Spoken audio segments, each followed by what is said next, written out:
खूनी कुआं। सीमा गर्मियों की छुट्टियों में अपनी नानी के गांव आई थी।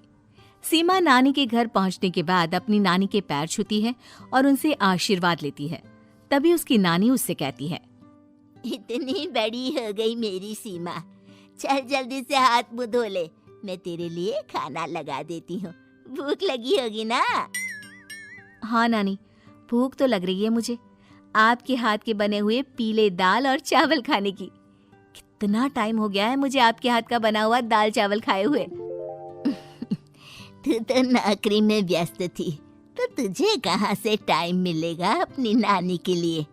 और जब इतने टाइम बाद आई है तो ज्यादा टाइम के लिए रुक कर जाएगी तू। हाँ नानी, इस बार पूरे 2 महीने के लिए आई हूँ। सीमा की नानी अंदर जाकर उसके लिए खाना बनाने लगती है। सीमा कमरे में अकेली होती है, तभी उसे किसी औरत के रोने की आवाज सुनाई देती है। वो कभी खिड़की से बाहर झांकती है तो कभी दरवाजे से बाहर झांकती है। उसे समझ में नहीं आ रहा होता है कि आखिर रो कौन रहा है। तभी नानी खाना लेकर आ जाती है। वो अपनी नानी से कहती है, नानी, कोई औरत रो रही है क्या? मैं जब से यहाँ आई हूँ तब से मुझे यहाँ किसी औरत की रोने की आवाज आ रही है। हे भगवान, कहीं ये वही तो नहीं? बोलो ना नानी। अरे कोई नहीं रो रहा, ये तेरे मन का वहम है। और तू ना अब खाना खा ले, ज्यादा यहाँ वहाँ की बातों में ध्यान मत दिया कर। जल्दी से खाना खा और फिर मेरे साथ आ जा मेरे कमरे में, दोनों बैठकर खूब सारी बातें करेंगे।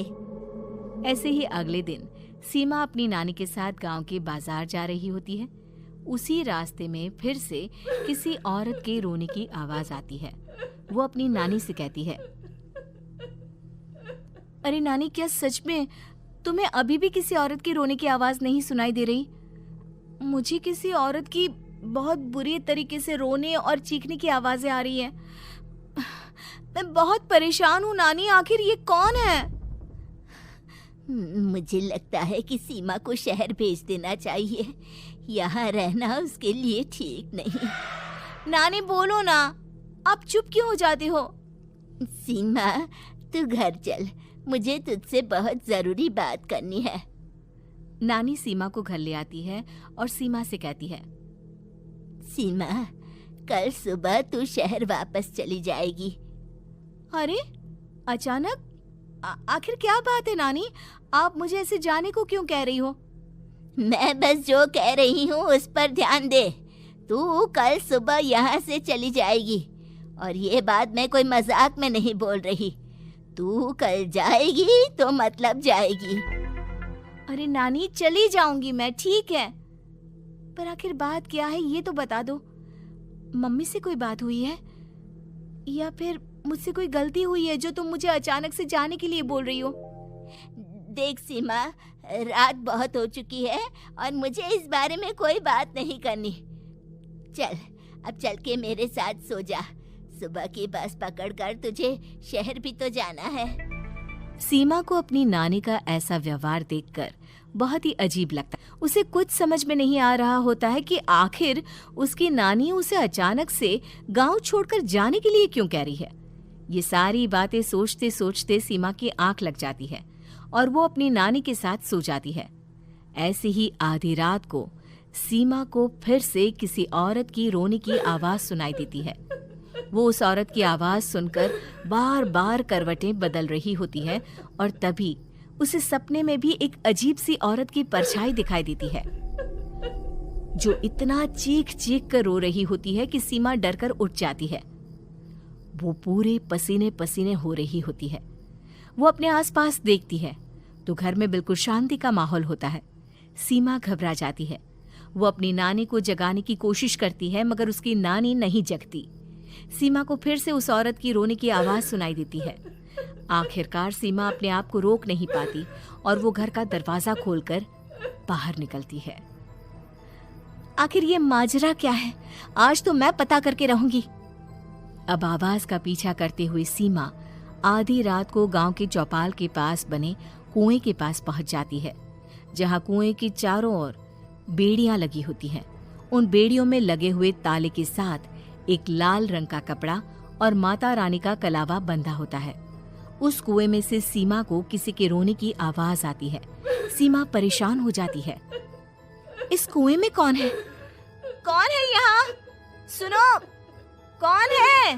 कौन रो रहा है? वो चिल्ला चिल्ला कर पूछती है और साथ ही लोगों को जगाने की कोशिश करती है, मगर किसी को भी उसकी आवाज सुनाई नहीं देती। अब सीमा खुद उस कुएं के पास की बेड़ियों और तालों को खोलने की कोशिश करती है और किसी तरह कुछ देर की मशक्कत के बाद सीमा उसको खोल भी देती है। और जैसे ही वो कुआं खोलकर उसके अंदर झांकती है, सीमा उस कुएं में गिर जाती है। इतने में उसकी नानी की नींद भी खुल जाती है और सीमा को पास ना देखकर नानी परेशान हो जाती है। नानी घबराकर पूरे घर में उसे ढूंढने की कोशिश करती है, जिसके बाद उसकी नानी और सभी लोग उस खूनी कुएं के पास जाते हैं और सीमा की नानी कुएं के पास खड़ी होती है। सभी गांव वालों और सीमा की नानी को सीमा के चिल्लाने की आवाज आती है। बचाओ, कोई मुझे बचाओ। मेरी बच्ची, हम आ गए, हम तुझे बचा लेंगे। नानी, मुझे यहाँ बहुत डर लग रहा है। यहाँ इंसान की कटी हुई मुंडियाँ, हाथ, पैर और कंकाल हैं और खून भी है। नानी, मुझे डर लग रहा है। आप सब मेरी मदद कीजिए, नहीं तो ये खूनी कुआं मेरी बच्ची को भी खा जाएगा। अरे मुझे तो ये समझ में नहीं आ रहा कि आखिर इस खूनी कुएं को खोला किसने। सालों पहले इसको इतनी मुश्किलों के बाद तांत्रिक बाबा ने बंद किया था। अरे पूरा गांव खूनी कुएं के बारे में अच्छे से जानता है, तो कोई भी जानबूझकर तो ऐसा करेगा नहीं। मतलब किसी ने अनजाने में इसे खोल दिया है भैया। सीमा को इस बारे में मालूम नहीं था और जब से वो यहाँ आई थी तभी से उसे किसी औरत के रोने की आवाजें भी सुनाई दे रही थी। कहीं सीमा ने ही तो उसे नहीं खोला। अगर ऐसा है तो फिर सीमा का बचना बहुत मुश्किल है। वहीं कुएं के अंदर सीमा रोते हुए बैठी होती है कि उसे आवाज सुनाई देती है जो कुएं के बाहर खड़े गांव वालों में से किसी को सुनाई नहीं देता। आज सालों के बाद मुझे ताजा खून मिलेगा। तेरा खून पीकर आज मैं अपनी प्यास बुझाऊंगा।